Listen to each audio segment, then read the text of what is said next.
Hi everybody, it's Rexanna with Past Present Herbs, and I wanted to come on today and I wanted to just share a few things. Um, the title of this video is going to be a little bit on preparedness, and I really just had something else that I wanted to talk about, but because of some recent events, this is really something that's always in the back of my mind. Is about being prepared. I've lived in Texas the majority of my life. I've moved away and I've lived in other states, and I've always, because of my age and because of my upbringing, I've just always had the mindset of being prepared for disasters.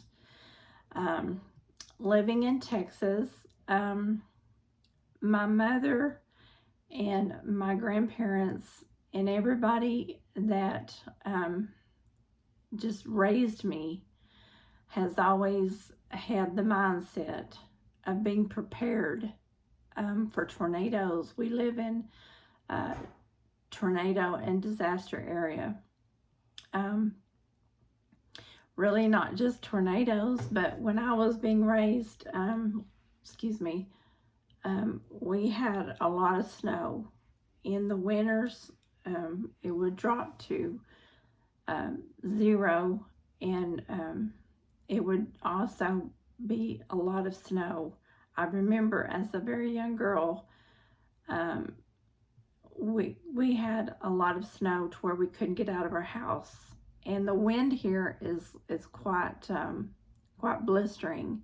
It would be very like 50 miles an hour, 60 miles an hour, 70 miles an hour wind, and that's just average for the panhandle here. And to be quite honest, it could be in the summer, it could be in the winter, it didn't matter. So for the wind drift to blow the snow up against your house to where you can't get out, if it was 4 or 7 inches of snow, it didn't matter. It might be 3 inches over here, and it might be 12 inches to where you're not able to get out of your house or your driveway. So all that to say, you better be prepared at all times to have food in the cabinet. And if you don't have beans and rice, you better have some sort of milk to feed the baby, canned milk. You better have some sort of preparedness, blankets, and you better have something to keep the insulated warmth. And you better be able to sleep together and have lots of blankets. And we learned to depend on ways to survive for days on end, and you learn to do without, and you just learn to survive. And so I wanted to do this video and just go over a few things, because I remember as a young child being happy, and I learned that even though it would just come upon us, back then we didn't have the technology and we didn't have the forewarnings. We certainly had some radios, and we did have our newscasters, but we didn't always have like a lot of time to prepare. Like our parents were at work and we were children outside playing, and we just didn't have a lot of time, but we always stayed stocked up. This isn't something that we just would run and have panic time like you see today. We have a lot of panic like you see today. We stayed stocked up. I remember, I'm going to talk about food first. I remember going to my grandparents' house, and there was a big shelf at my grandparents' house in the kitchen. It was just your normal everyday run of the mill as a big shelf. My grandmother got this big shelf, and it was lined from the top to the bottom of canned goods.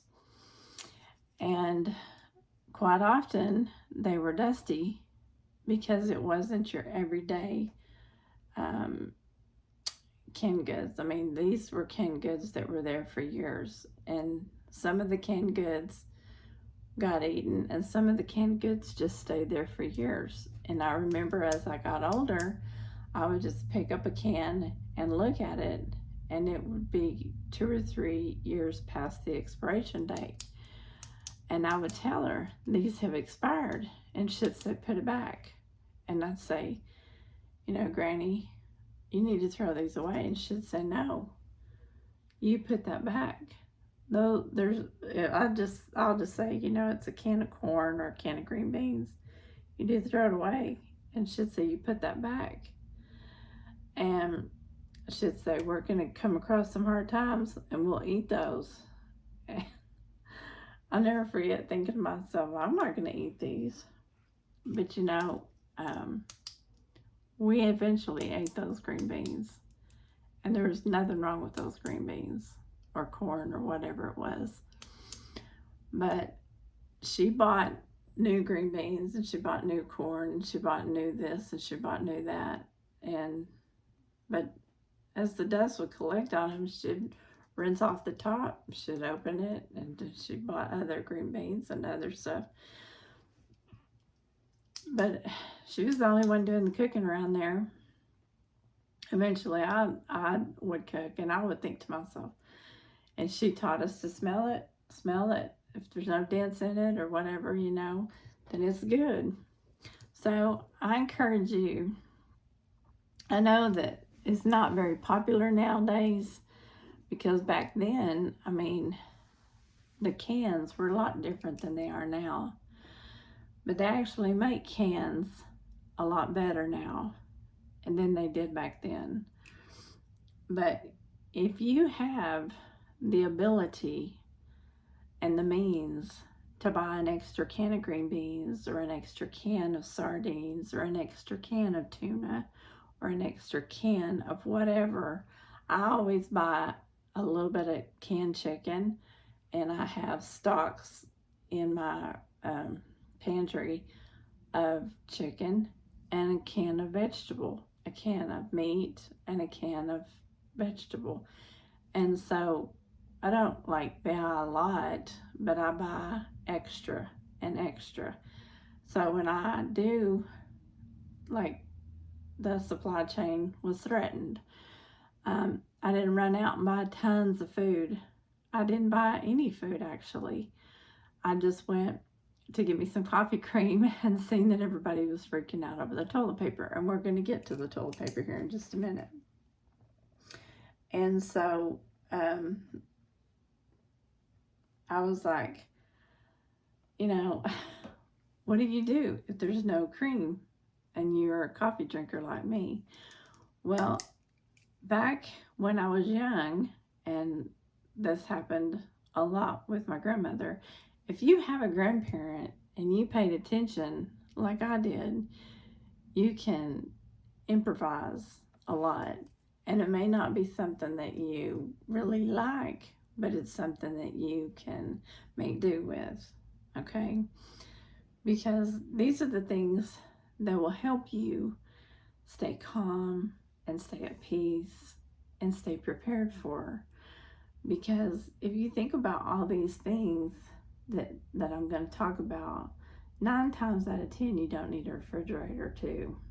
So if you lose power, you're going to be saving money not only on your electricity, but you're also not going to be out there scrimping and scraping and spending all your money.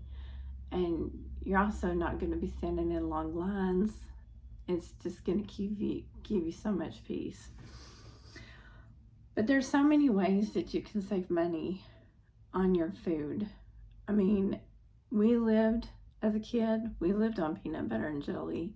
Sometimes we didn't have the jelly or the jam. We just had honey. And honey is really good for you anyway. And sometimes we didn't even have the honey. We just had peanut butter. And we had bread. I'm fixing to actually start back making bread, and I'll be making some videos to show you guys about making bread. There's several different ways that you can make bread, and it'll save you from going to the grocery store. It's cheaper than buying bread. Bread's going up. Bread's, even if it doesn't matter who, bread is just going to be easier. It's not going to have all those chemicals and preservatives in it, and it smells really good too. So I thought, you know what, I'm just going to make a video, and I'm just going to share some of the experiences that I'm going through. It's going to save me, it's going to save you, and it's also something that's really good for us, you know. So look forward to making bread. And I hope this brings you some joy, and it's not just something that you can say, you know, because in these times that it's going to be getting hard for a lot of people, there's some joy that you can find in doing these things. And you may say, well, you know, that's going to be too hard. I think you're going to find that it's not as hard as you may think. I used to think that too, but it's really not that hard. And you use less ingredients than you think, okay?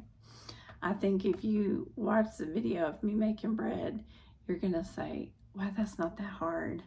That's really easy. But yeah, and you probably already have the ingredients in your house anyway. Okay, so like, how many of you gotten out of the habit of eating a peanut butter and jelly sandwich for dinner, right? I mean, I've been doing that. I've been told that I have to add more protein to my, because I'm getting older, I need less carbohydrates, and I need more because of the muscle mass that's needed for an older person. You lose more muscle mass because you're not as active, so you need more muscle mass, and you know, you got to get up and walk and move more, so you need more protein. Well, there's a lot of protein in peanut butter, so I'm eating a peanut butter and jelly sandwich, and I'm enjoying those peanut butter and jelly sandwiches, and I thought, I'm not going to really enjoy it. I have to eat less meat, and really, it's really cheaper to eat a peanut butter and jelly sandwich. And so I'm really cutting back on my grocery bill just by doing that. So yay, and there's protein. I know a lot of people like white bread, but there's whole wheat bread that looks like white bread, but it has more protein in the wheat. So yay, I'll be talking about that in my upcoming videos. So let's think about some other ways that we might can save on, you know, putting lemon in your water. Yeah, and then drinking some, like, you just buy water and drink water with your, or just do some tea and drink some tea. Yeah, I love tea. I've been drinking tea. I absolutely love tea. Herbal tea is my favorite, you know. And then we'll go off. We'll talk more about food and some other ways we can save on food. Oh, I've got one more, and then we'll switch over to some shelter. I was doing spaghetti because spaghetti is a really inexpensive form, because you just get 1 small pound of hamburger meat, and then you get some pasta, inexpensive noodles, and then you get some real inexpensive pasta sauce. Well, I'm supposed to cut back on my sodium, and I thought, well, you know, just for me and my husband, I don't get that much. You know, I get a small amount. Well, pasta sauce has a high amount of sodium. So I was watching this lady, it was on YouTube, and she was talking about this dish that she was making. Her homemade pasta sauce just consisted of a few herbs, and she puts in tomato sauce. And she said she doesn't put any salt or any pepper, because the tomatoes in itself, the tomato sauce that she made, has all the flavoring that is needed. And she said she lets each individual member of her family, the Italians, they put the salt and the pepper in themselves because of the salt content. She's the older Italian person. She said she doesn't want any salt in her food at all. And I was thinking, well, salt, the sodium comes from the salt. And I thought, and I looked at the jar of pasta sauce, and there's a lot of sodium in there. And I thought, that's what I'm going to do. I'm just going to use tomato sauce. Tomato sauce that's in the can instead of pasta sauce, because the pasta sauce, they add a lot of sodium. So I cut down almost completely, where it was like maybe 300 and something to 30 something. And I've been feeling like I lost a lot of water. I lost 4 pounds this week just by cutting my sodium out. And I thought, wow, I feel so much better just by cutting the sodium out of my diet. And I know that it's going to be different for everybody, but I just wanted to say there's some really positive things that we can do in our diet. I know some people need sodium. I know I just wanted to cut some of the sodium out because I've been retaining a lot of water. And I know this is going to be different for everybody, but I just really wanted to say, we don't have to spend $6 to $7 on the jar stuff. We can just buy maybe the canned tomato sauce and then season it with the herbs that you may already have and save some money that way. Okay. And then maybe not even add meat if you don't have it. If you're not in budget for it. I did that a couple of days, and it just tasted perfect to me. And there's so many other different ways that you can save money, just like that. That's an example. And just rethink, the way you're used to eating. Okay. We better keep going because this video, I'm going to have to do a part 2. Okay. Actually, I think I'm going to stop it, and then I'm going to do a part 2. Okay. So let's stop the video now, and then I will restart it, and we will do a part 2. Okay, you guys, I'll see you in part 2.